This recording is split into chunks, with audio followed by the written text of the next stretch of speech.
Hi hello കുറച്ച് ആവിക്കിട്ട് ഇങ്ങോട്ട് പുഴുങ്ങിയെടുക്കാനാണ് വന്നത്. ഇഡ്ഡലി കുക്കറിന് തീ കൊടുത്ത് കണ്ട് അവിടെ റെഡിയാക്കി വെച്ചിട്ടുണ്ട്. കുറച്ച് പച്ചവെള്ളത്തേക്ക് കുറച്ച് എഗ്ഗ് അങ്ങോട്ട് വാരിയിട്ടുണ്ട്. എന്തിനാണ് ഇത് പുഴുങ്ങിയെടുക്കാനാണ്.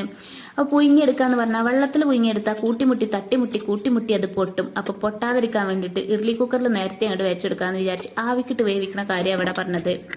ഇങ്ങനെ ആവിക്കിട്ട് വേവിച്ചാൽ മതി ഇങ്ങനത്തെ ഐറ്റംസ് ഒക്കെ. ഇതിന് മേലേക്ക് വെറുതെ ഒരു ഡെക്കറേഷന് വേണ്ടി ഉപ്പിട്ടതല്ല, നമുക്ക് പെട്ടെന്ന് എഗ്ഗിൻ്റെ തൊലി കളഞ്ഞു കിട്ടാൻ വേണ്ടിയിട്ട് ഇട്ട് കൊടുത്തിട്ടുള്ളതാണ്. ഞാൻ ഇവിടെ നേന്ത്രപ്പഴം കട്ട് ചെയ്ത് മാറ്റിയിട്ടുണ്ട്. ഇതും കൂടി ഇട്ടുകാണ്ട് അങ്ങോട്ട് വേവിച്ചെടുക്കുക. നമുക്ക് ഇതുപോലെ ചെയ്തെടുക്കുകയാണെങ്കിൽ വളരെ പെട്ടെന്ന് തന്നെ നല്ല ടേസ്റ്റോട് കൂടിയുള്ള നേന്ത്രപ്പഴം നമുക്ക് പുഴുങ്ങിയെടുക്കാൻ പറ്റുമെന്നാണ് എനിക്ക് പറയാനുള്ളത്. എല്ലാവരും ഇതുപോലെ ഉണ്ടാക്കി നോക്കാം.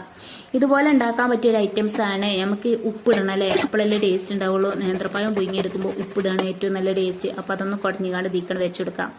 അപ്പോൾ ഇതുപോലെ പുഴുങ്ങിയെടുക്കാൻ പറ്റിയത് കാടമുട്ട, താറാമുട്ട, കോഴിമുട്ട എക്സെട്ര, പിന്നെന്താണ്, പിന്നെ വേറെ എന്തൊക്കെ പുഴുങ്ങിയെടുക്കാൻ പറ്റും. കപ്പ, പിന്നെ അതുപോലെ മധുരക്കിഴങ്ങ്, ചേമ്പ്, ചേന, പൂള, എന്തൊക്കെയാണ് പല ഐറ്റംസ് തയ്യാറാക്കി എടുക്കാൻ പറ്റും. ചോറ് ഇതുപോലെ ഊറ്റിയെടുക്കാൻ പറ്റും. ചോറ് വെറുതെ നമ്മൾ തീക്കിട്ടുകാണ്ട് ഇട്ടെടുത്തുകാണ്ട് അതിന് കോരി എടുത്തിട്ട് നമുക്ക് കറിയൊക്കെ പറന്ന് കഴിക്കുമ്പോൾ ചോറ് ചൂടാറി കഴിഞ്ഞാലൊക്കെ പറ്റും. തിളപ്പിച്ച് ഊറ്റണതിന് പകരം എന്നാണ് പറഞ്ഞു വരുന്നത്. ചോറൊക്കെ നമ്മൾ തിളപ്പിച്ച് ഊറ്റില്ലേ, അതിന് പകരം നമുക്ക് ആവിക്കൊട്ടയിലിട്ട് വേവിക്കാൻ പറ്റും. പിന്നെ ബിരിയാണി അങ്ങനത്തെ പലതും ചൂടാക്കി എടുക്കാൻ പറ്റും. പൊറാട്ട അങ്ങനത്തെ പല ഐറ്റംസും നമ്മൾ ഈ ആവിക്കൊട്ടയിലിട്ട് വേവിച്ചെടുക്കാൻ പറ്റിയൊരു ഐറ്റംസ് ആണെന്നാണ് പറഞ്ഞു വരുന്നത്. ഏതായാലും നമുക്ക് ഇവിടെ റെഡിയായി കിട്ടിയിട്ടുണ്ട്. പകുതി വേവിൽ കിട്ടണോ ഫുൾ വേവിൽ കിട്ടണോ എങ്ങനെ വേണമെങ്കിലും വേവിച്ചെടുക്കാവുന്നതാണ്. അവനവൻ്റെ വേവിനനുസരിച്ച് നമുക്ക് പാകത്തിനായിട്ട് നമുക്ക് ഓഫാക്കി എടുക്കാവുന്നതാണ്. വളരെ പെട്ടെന്ന് തയ്യാറാക്കാൻ പറ്റിയാണ്. അപ്പോൾ നേന്ത്രപ്പഴത്തിലൊക്കെ വെള്ളം കയറിയ ടേസ്റ്റ് ഉണ്ടാവില്ലല്ലോ.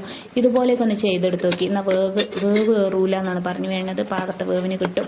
അപ്പോൾ നല്ല ചൂട് പാൽ ചായ ഇവിടെ റെഡി ആയിട്ടുണ്ട്. പാൽ ചായയും നേന്ത്രപ്പഴം പുഴുങ്ങിയതും അതുപോലെ എഗ്ഗ് പുഴുങ്ങിയതും. ഇതൊരു നോമ്പിൻ്റെ തലേ ദിവസം ഞാൻ അടുത്ത വീഡിയോ ആണ്, നോമ്പിന് പലിച്ചക്ക് ഉണ്ടാക്കിയ വീഡിയോ ആണെന്നാണ് പറഞ്ഞു വരുന്നത്. ഓക്കെ ബൈ, അടുത്ത വീഡിയോയിൽ കാണാം ഇൻഷാല്ലാ. വീഡിയോ കണ്ട് ഇഷ്ടമായാൽ തീർച്ചയായിട്ടും ലൈക്ക് ചെയ്യാനും ഷെയർ ചെയ്യാനും സബ്സ്ക്രൈബ് ചെയ്യാനും നിങ്ങൾ മറന്നു പോകരുത്. അടുത്തൊരു എഗ്ഗും കൂടി തൊലി കളഞ്ഞ് നമുക്ക് നോക്കാം. വളരെ സിമ്പിളായിട്ട് കണ്ടോ, നല്ല എളുപ്പത്തിൽ കിട്ടിയിട്ടുണ്ടല്ലേ. Okay bye.